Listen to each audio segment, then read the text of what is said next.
Eu saúdo os irmãos com a paz do Senhor. Estamos aqui em mais uma leitura diária desta quinta-feira e eu quero agradecer aos nossos pastores pela confiança, que Deus continue abençoando. Agradeço também pela vida dos irmãos que são comentaristas das revistas de escola dominical. Nessa revista em específico, nós temos o pastor Jean, Deus abençoe a sua vida. Que Deus abençoe também a vida dos meus colegas que fazem a leitura diária e a pré-aula. Que Deus continue dando graça e sabedoria para cada um de vocês.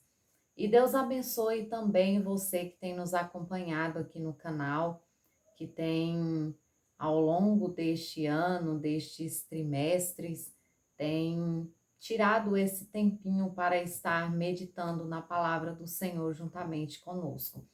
A leitura diária desta quinta-feira, ela refere-se à lição de número 9, que tem por título A Grande Tribulação, na qual nós estaremos estudando sobre esse processo que acontecerá na humanidade, que é chamado de Grande Tribulação.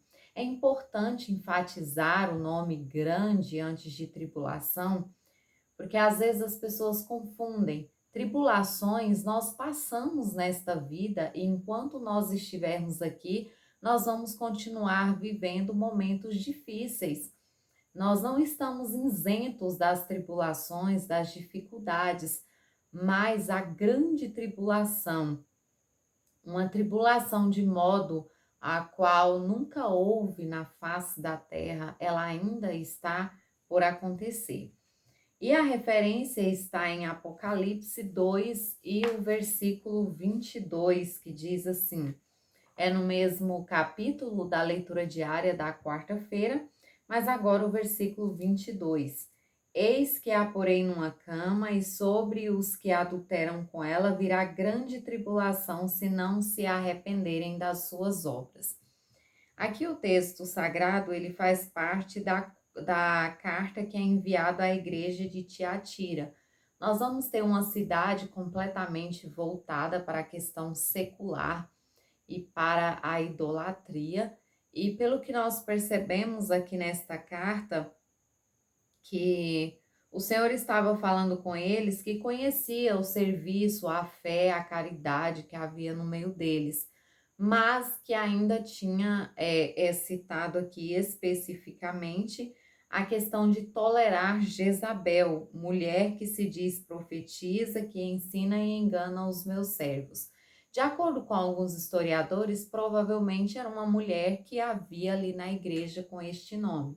Outros vão defender a ideia de que é uma referência a crentes que compactuam com as mesmas ideias e com o mesmo comportamento que Jezabel, mulher do rei Acabe, que reinou sobre Israel durante algum tempo e ficou conhecida como uma mulher muito má, muito perversa, muito ímpia.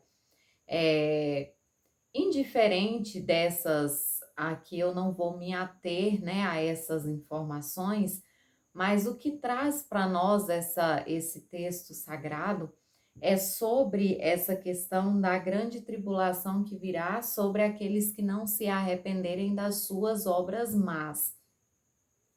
E aqui mais à frente tem um versículo que me chama a atenção, que vai dizer assim: uma parte dele: eu sou aquele que sonda as mentes e os corações, e darei a cada um de vós segundo as vossas obras.